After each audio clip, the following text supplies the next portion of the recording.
What's a Lil Kim say? I've been gone for a minute, now I'm back with the jump off. It's been a minute since you and I spoke. You know, a lot has happened since then. And to be honest, I think a general feeling that I've been having for the past couple of years has just been like, what is even the point in doing anything? Like, if America, if the world, if the globe, if we finna be in the final season of just life, period, why do I need to continue to work on my passions? Like, what's even the point if I'm not even gonna be able to see like the fruits of my labor? You know, that's how I've been feeling until I realized that I felt that at the beginning of the panorama, and that was like what, like maybe 4 years ago, and we still here.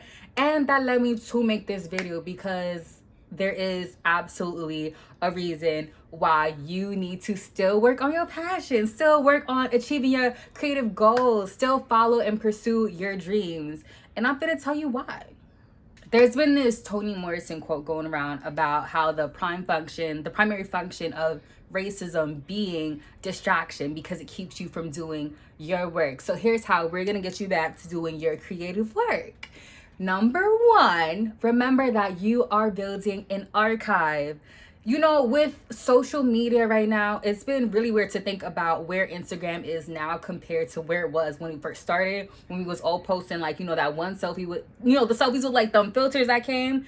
And now look at what's new now. Like, you got the reels, you got all the algorithms, your little feed ain't even in chronological order no more. Like, a lot is going on, and it can be very confusing, very annoying for artists who are just trying to share their work to actually get their work seen. And I know for me personally, like, I was having a really hard time posting because I felt like nobody was really like seeing my work anyway. However, that should not distract you from still putting it out there, because you are building an archive. I cannot tell you how crazy it has been to like even look at my old YouTube videos. Like, while I still cringe hella hard at me, my little me, 20-year-old me, running my mouth online, it's still crazy to see how much growth I've had since then, to see how my ideas have transformed, to see how they've evolved, to see how some of my like dreams and my thoughts have like realized now compared to like when I first had them.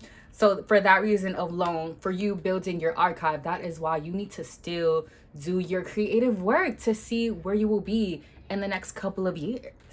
Number two, this is specifically for the people who are here in the States. Y'all already know what it gives. We don't know what is going on. At least I don't know what's going on in, you know, the White House and all of that. But they rolling back a whole bunch of like these programs. They're cutting funding for these programs that celebrate diversity and help get all these different voices out there. And it can be very discouraging to think about them cutting things like critical race theory, the DEI rollbacks. Yo, I was on LinkedIn the other day and Elmo had a laid off message. Like, it's wild right now, wild.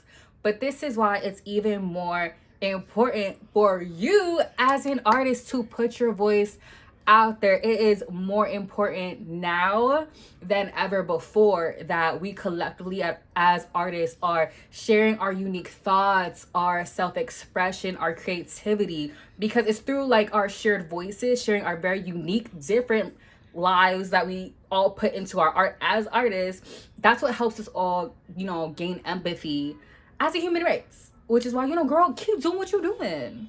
And lastly, remember that you are doing this creative work for you and you alone.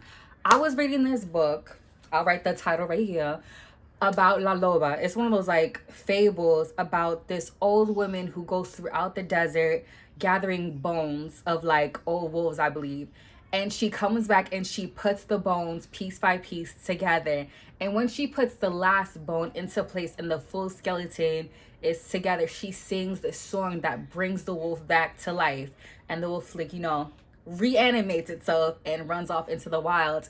And that is such a good parable for you as a creative. You need to find your bones, the things that light yourself on fire, that your passions, your creative work, whatever it is that you do that sets your soul on fire, you need to go find those things and start doing those things again. And if you already been doing them, shout out to you, keep doing it. It's those things that set yourself on fire, that really reignite you, that really make you feel alive.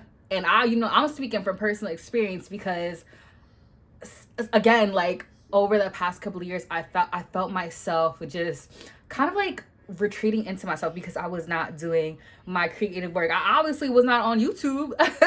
So I'm trying to, slowly re-emerge back into the things that, really sparked my joy, my sense of joy, my sense of play, trying to, poke my inner child a little bit, which leads me to my store. Y'all already know what it is. If you are not new to this channel, House of Elises, my baby, my brainchild, my passion project, my lifelong mission. It is my online store where I sell posters, stickers, merch, shirts, and I'm really excited to share that again. So, welcome to the grand opening. And I'm so excited for you all to be a part of my journey. So be sure to like, comment, and subscribe so you can follow along. And I'm so excited that you are here.